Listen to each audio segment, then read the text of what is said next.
We're going to get started so we can end early. It's kind of hot out here today.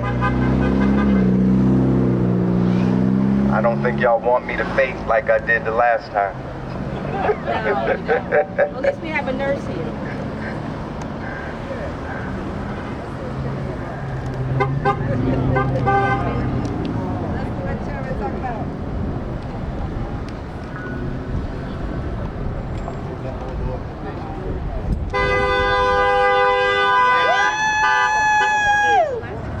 All right. Can everybody hear? Everybody come up just a little closer. We need some people on this side too. I know we got the folks in the choir sitting in the pulpit, so they can stay in the pulpit.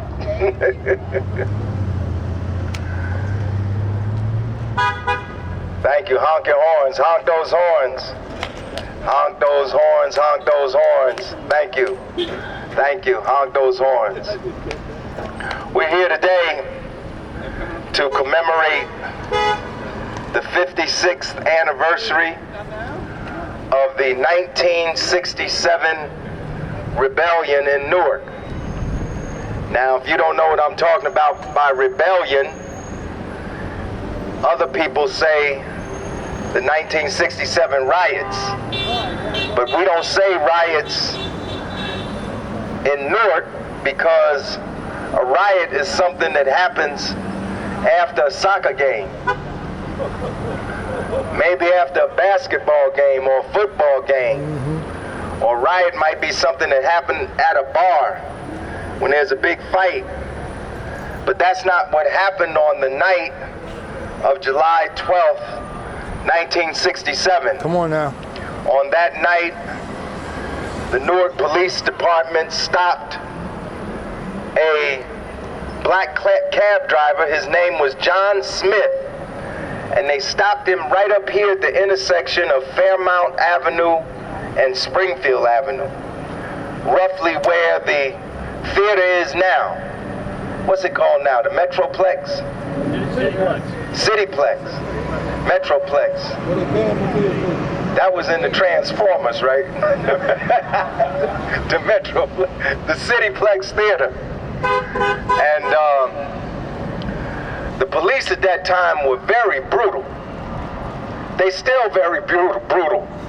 But I remember my grandfather telling me, my grandfather, Claude Cobb, I used to live on 12th Street, which is not even a mile straight up from here. I lived on 12th Street between 16th and 18th Avenue. And I remember that night, my grandfather told me about the police. And one of the things he said that puzzled me, and it took me another 20 years to understand what he was talking about. He said, the black cops will beat you harder than the white cops will. That's what my grandfather told me in the night of 1967, when we were sitting on our second floor porch. And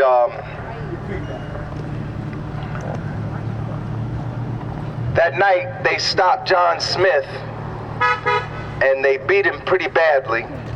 And they took him over to the first precinct right over here. I believe this is Livingston. The precinct is on the corner of Livingston and 17th Avenue. And that precinct was notorious because it was really the precinct for the black community.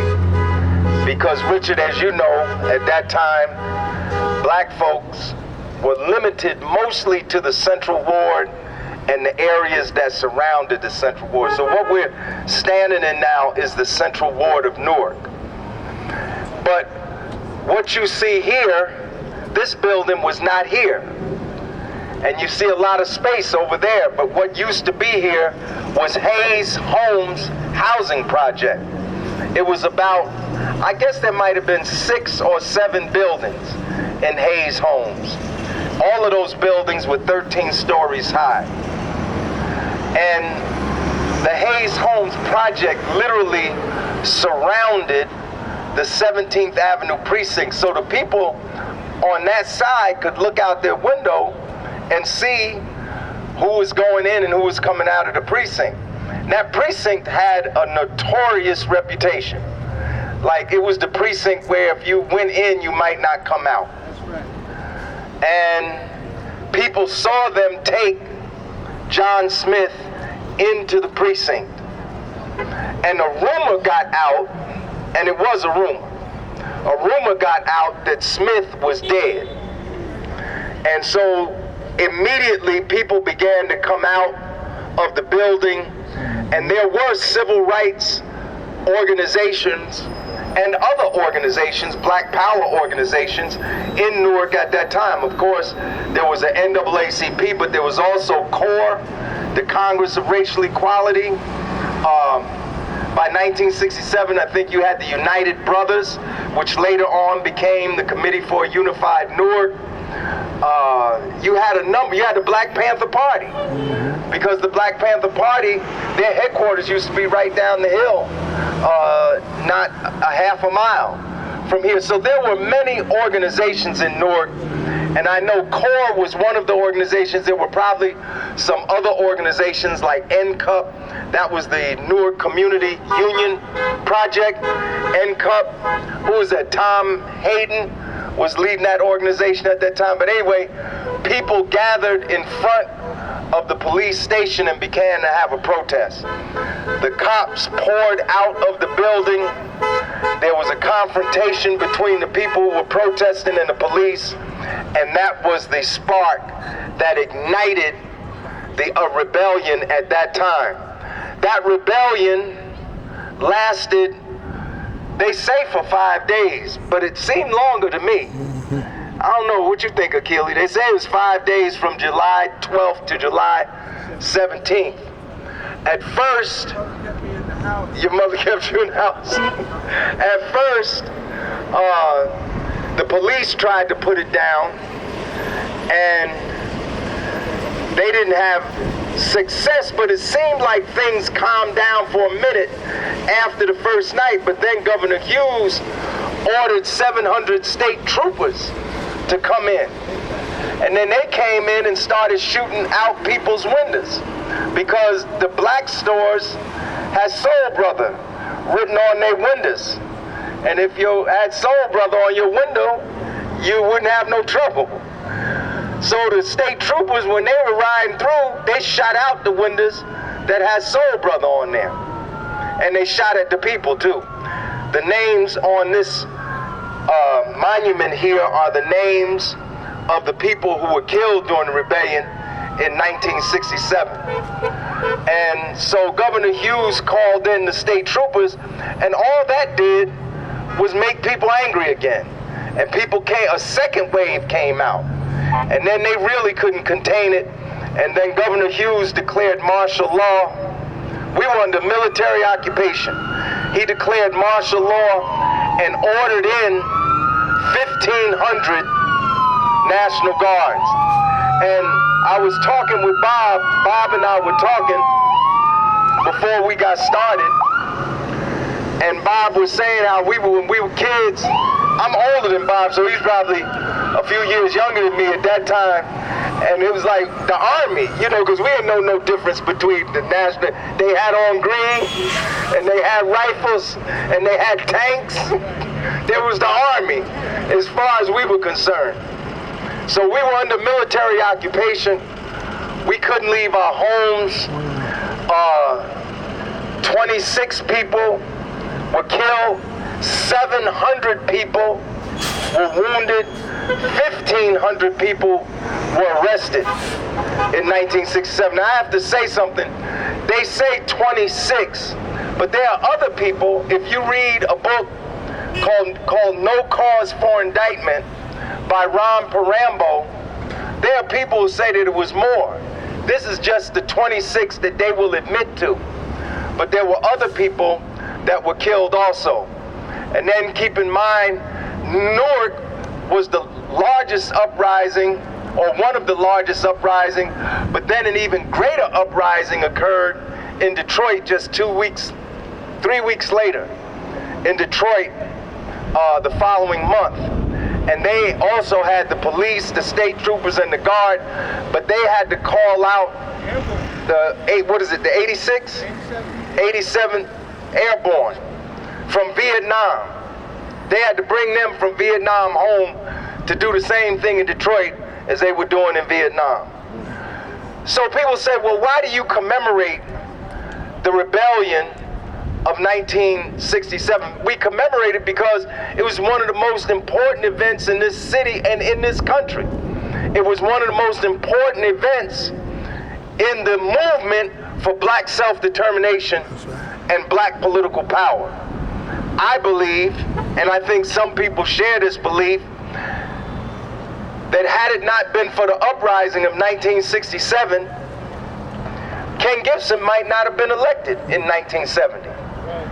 Because remember, he ran in 1966 and lost in 1966. People talk about the bad part of the rebellion, the destruction. Yes, it was destructive, but there was also a positive side in that it changed the consciousness of people. It opened up people's political panoramas, people's political perspective. You know, you talk to people in the 1960s, you say you're gonna vote for Ken Gibson, some of them would say, no, can't no black man run this city. You know, we didn't even call ourselves black back then. Now some of y'all don't want to admit that, but you know, it's true. We call ourselves colored, we call ourselves Negro. James Brown came out with the song, Say It Loud and I'm Black and I'm Proud. He came out with that in August, late August of 1967. And there's a whole story behind that, but I'll leave that for somebody else to tell. The point is that the uprisings that occurred, and it wasn't just Newark. In 1967, there were 135 uprisings in 135 different cities. In 1968, there were over 160 rebellions. Between 1960 and 1971, there were more than 1,000 urban uprisings in the United States. There was so much going on that many people actually felt the revolution was right around the corner. Right, Achilles? That's what we used to say, right around the cornerism. Because we thought that there was so much resistance going on, it just felt like it was going to be here like any day. But the rebellion in 1967, literally a week after, on July 20th, the Black Power Conference was held downtown. Stokely Carmichael was there, Maulana Karenga was there, Kwame Ture, Rap Brown was there, Amiri Baraka was there. Who else was there? You know, many of the luminaries of the Black Power movement was at that conference that was held, I think it was on Rector Street, in July of 1967, right after the rebellion. Then a year later, right over here, you can see West Kenny Junior High School right from here. 1968, the Black Power Convention was held right here at West Kenny Junior High School in 1968. And then the following year, the Black and Puerto Rican Convention was held. That was at Clinton Place Junior High School. What's it called now? University High, right? It was at that time, it was Clinton Place Junior High School. The Black and Puerto Rican Convention was held there in 1969. You see the pattern? It was a series of conventions. Conference, convention, Black Power Convention, Black and Puerto Rican Convention. Out of the Black and Puerto Rican Convention came the Community's Choice team with Gibson at the top of the ticket for mayor, Sharp James for South Ward Council, Dennis Westbrooks for Central Ward, Earl Harris for at large, Donald Tucker for at large. I think there might have been one or two people, but those four got elected, Gibson as mayor, and then the other four, they got elected to the city council in 1970. So that was the beginning of Black Power in this city. Newark had been a predominantly black city since just after World War II. But we didn't get a black representative on the city council until 1960. And And this street here is Irvine Turner Boulevard. That's named after Irvin Turner, who was the first black council person. And it had to be because the ward was all black, but it had been all black, but it had white representatives. Imagine that. It had an all black ward, but they had a white representative. And it wasn't until 1960 that Irvine Turner got elected. And that's who Irvin Turner Boulevard is named after. But I have to say this, thank you, Transit. I have to say this, that originally we didn't want this as Irvin Turner Boulevard. We wanted this as Malcolm X Boulevard. And we had actually gotten a petition signed, had taken it to the council to change Belmont Avenue to Malcolm X. But the city council, which was still in 1970 predominantly white, 5 whites, 4 blacks, they wouldn't do it. So they came up with a compromise. Irvin Turner was the compromise. We wanted this to be named Malcolm X Boulevard. But we had a young lion over at Southside High School whose name was Akili.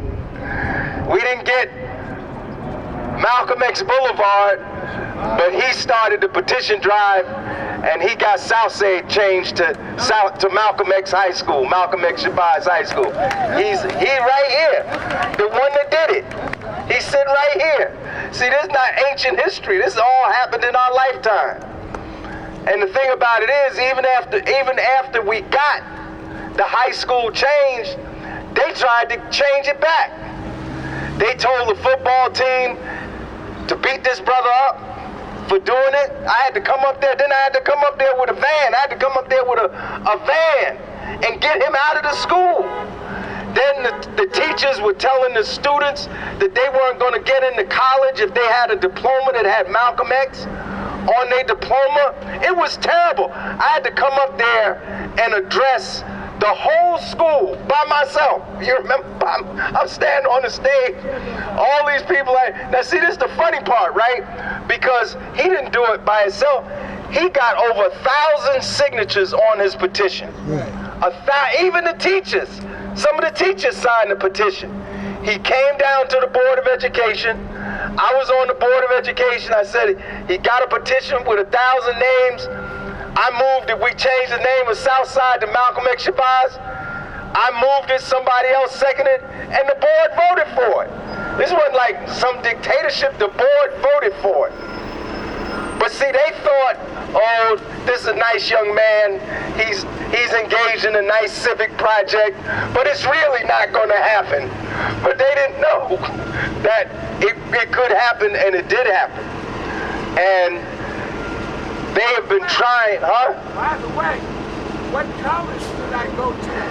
That's after he changed the name of school, he went to Princeton University. He went to Princeton University with Malcolm X on his diploma. So, that's right, give him a hand. Princeton wasn't scared of Malcolm X. But, so, thank you. So let me just finish up because we're going to get some other people up here to say a few words. And we're going to march. I think there's enough of us to take a walk down to the precinct and back. Take a quick walk. But let me say this real quick. In 1967, we were struggling for black power. But it's important to understand that black power was not all that we were struggling for. You know, it depends like who you talk to. If you talk to some people, you're going to get one story. If you talk to other people, you're going to get another story. There were many different organizations in the black power movement. They had different ideologies and different perspectives. Like right here, you see where the Social Security building is? There was a group in Newark called the Black People's Topographical Center.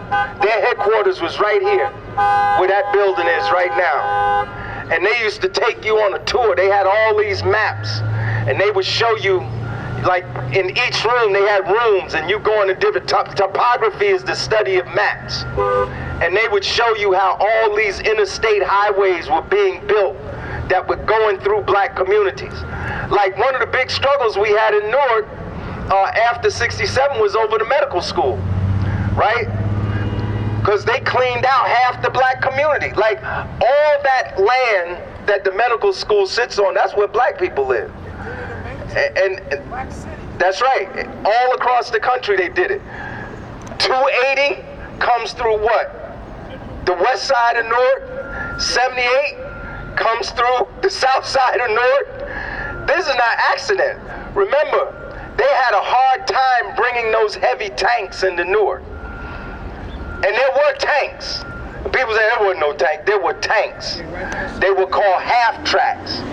And you can see them if you go to military bases. They're small tanks. But like the roads, they're very heavy and the roads couldn't have them. So a lot of this interstate highway construction that went on, they ran those highways through black communities so that they could move men, equipment, vehicles, and material up into the black communities, because it was part of what? It was part of a counterinsurgency effort. I mean, they saw the black liberation movement as a threat to the social order of the United States, to the capitalist order. And this is the point I'm trying to make.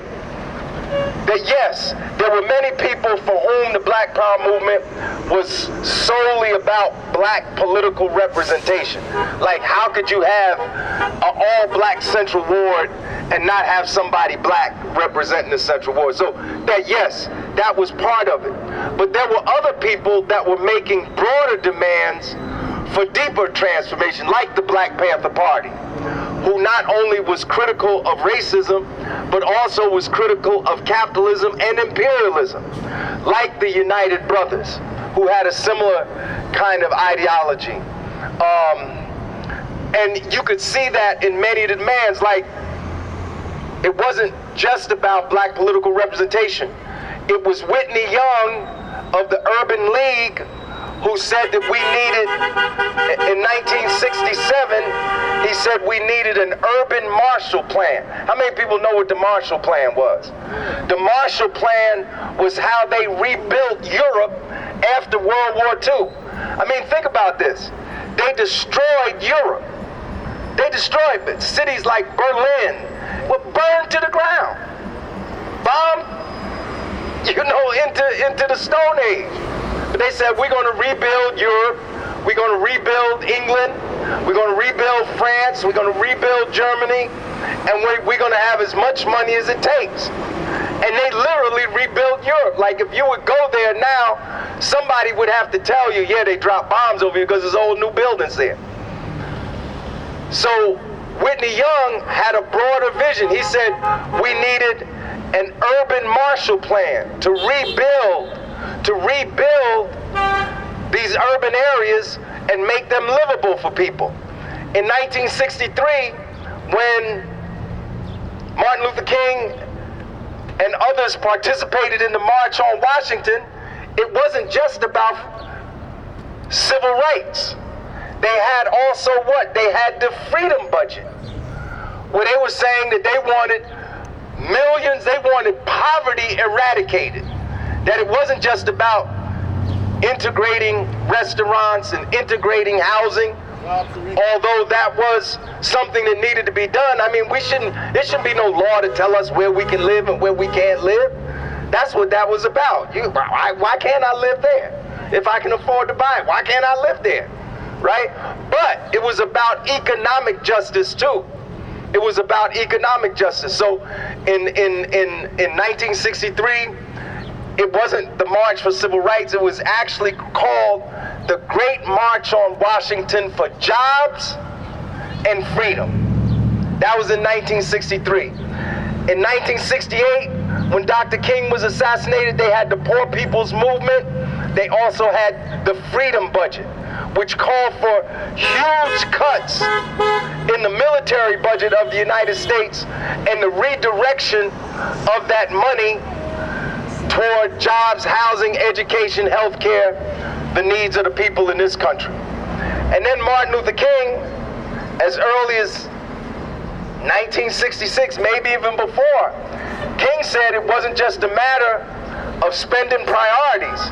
King said we not only needed to eliminate poverty, but that we needed to eliminate a system that produces poverty. And see, that's the part that a lot of people can't grasp. They think poverty is caused by people's individual decisions. Poverty is caused by the kind of economic system that you have. So even Martin Luther King was calling in his book, Where Do We Go From Here, Chaos or Community? He said we needed a radical redistribution of power and wealth. We needed a radical transformation of our socioeconomic system. I felt that it was important to say that today, because that has not been said in previous gatherings. We talk only about the part about electing black people to office.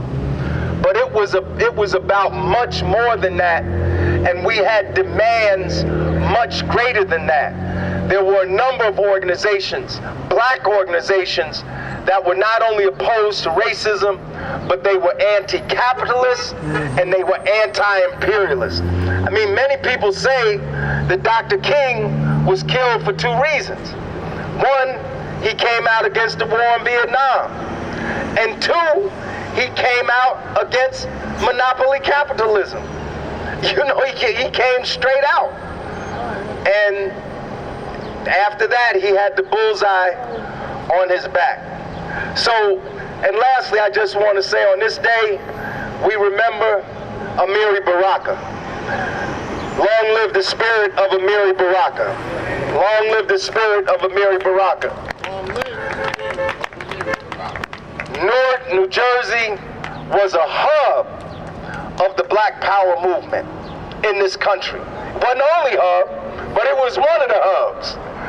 And Amiri Baraka was, I would consider, the leader of the Black Power movement in this city at that time. And he never wavered. That's right. He never wavered. You know, they tried to kill him in 1967. They tried to kill him. They busted his head wide open till the day he died. I always remember every time I would see him, every time I would talk to him, I would see that scar that went straight down his forehead. There was a scar that was left there for the rest of his life, where they tried to kill him. After they beat him to death, they took him to Director Spina's office. Spina was the director of the police at that time, and they threw him on the floor in Spina's office at that time. But they didn't understand who they were dealing with. Amiri Baraka was part of a group that was called the United Brothers. That's what they were called in 1966 when Gibson ran the first time. That group eventually became the Committee for a Unified Newark, and it was part of a national organization called the Congress of African People. They had a headquarters on High Street, which is now Martin Luther King Boulevard. That was called, well, the people called it 502, but it was called Hikalu Umoja House of Unity. And he had another headquarters over here on Belmont Avenue called Hikalu Mwalimu, which was House of the Teacher. And I never got to meet Malcolm X. I never got to meet Martin Luther King, but I met Amiri Baraka.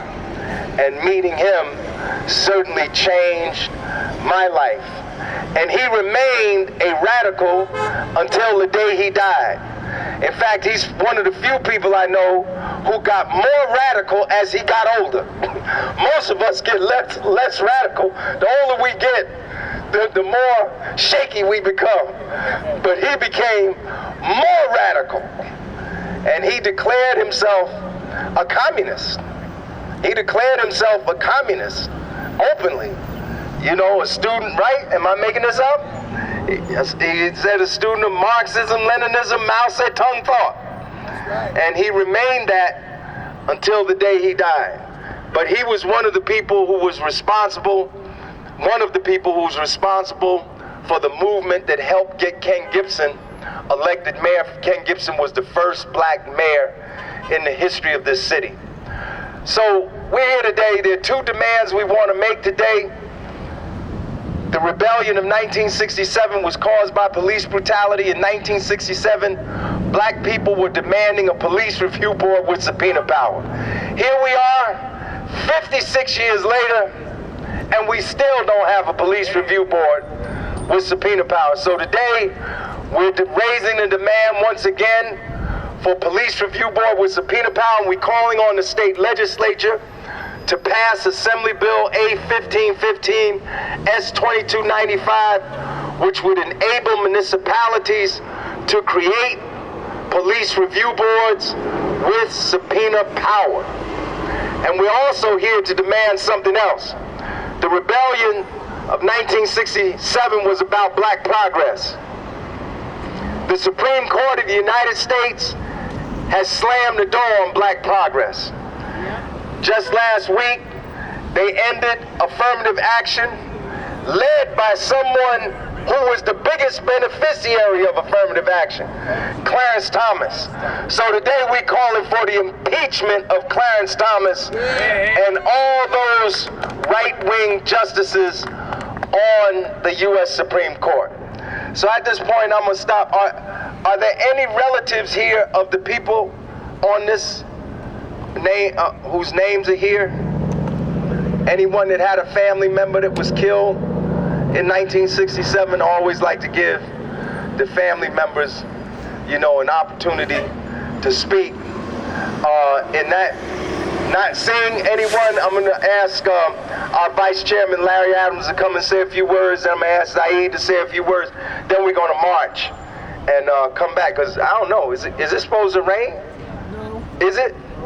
No? Okay. We're going to also hear from Richard later, too. Power to the people. Power to the people. Power to the memory of these people. These are martyrs in the struggle for liberation.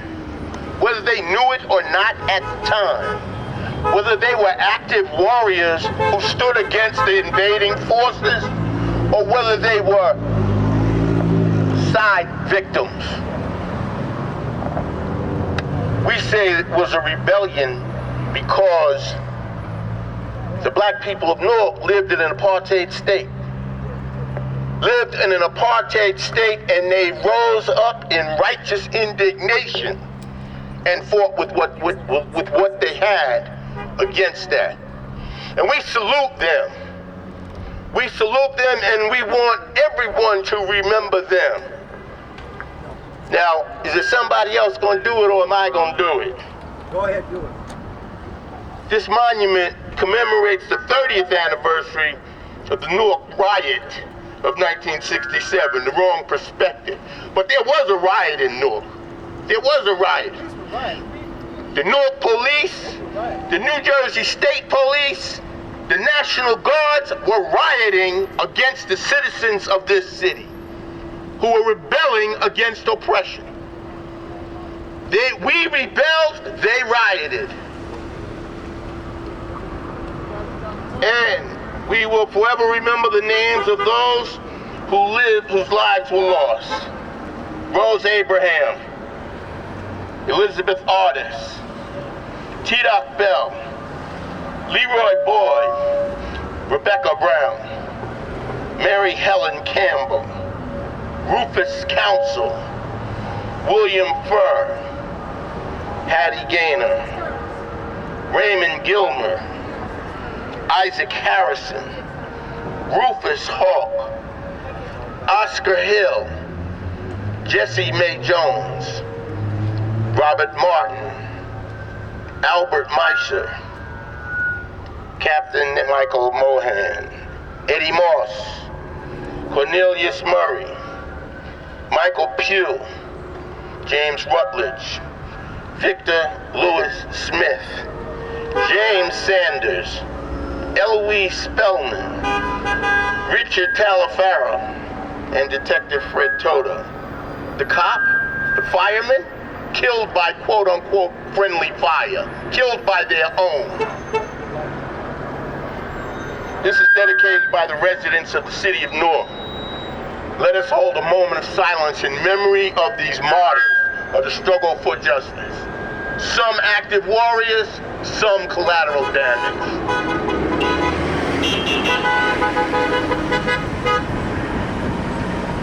The enemies of our people who characterized the rebellion of 1967 as a riot usually point to $100 million worth of damage, or was it 10 million? I think it's 100 million in today's money of damage to property. And so they call that a riot. As the chairman pointed out, there was much violence because poverty is violent, and the masses rejected that violence that was imposed upon them by the state. Police brutality was violence, and they rejected that imposition on the masses of people. But you know one thing about violence?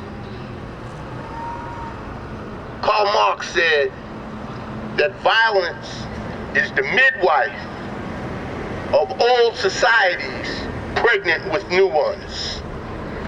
And so violence is not a bad thing in and of itself. And like all things, you gotta view both aspects, two sides of the coin. Because from the violence of burning down the decrepit old housing, cleared the way for new housing to arrive. The violence, understand, Chairman pointed to the number of rebellions in 67 and 68 and in the years of the decade of the 70s. And then most of us who've been to college would not have gone to college had it not been for the rebellions across the country. They didn't open schools for us until somebody started burning stuff down. Those of us who have jobs in corporate America wouldn't have had them had there not been rebellions in the streets of this country. The ruling class viewed those things as means to decapitate the movement of resistance. That's right. If we throw some bones, the Negroes won't burn down the country, won't make a revolution. So there's what, if you view those things as good things, it was necessary for someone to suffer and die for us to appreciate the benefits of a modern society. Now, it has taken 50 years for Newark to come to where it is now, but it's continuing to move forward. And we will respect the resistance of the masses of people. We will respect the resistance of our people. We will honor it, and we will continue to come and remember and make the rest of us remember the sacrifice and the struggle that's been laid down. Power to the people, and long live the fighting spirit of the Newark Rebellion of 1967.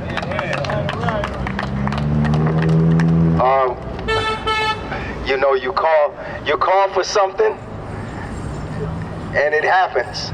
So, one of the names that Vice Chairman Adams read off was, in fact, the first name he read was Rose Abraham. She was killed during the rebellion. Her grandson is here, and he's going to say a few words right now. Come on, brother. This is the grandson of Rose Abraham. All right, how y'all doing, everybody? All right.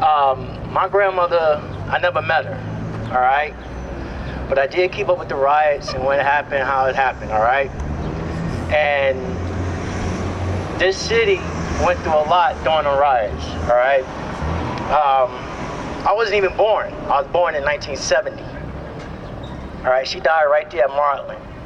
All right. I studied and I researched on what happened, how it happened. There was so many, different stories and other things. But the only thing that I know that my grandmother was taken from me, I never met her. All right. Okay. Her cousin raised me. Then my dad got murdered when I was 7. All right.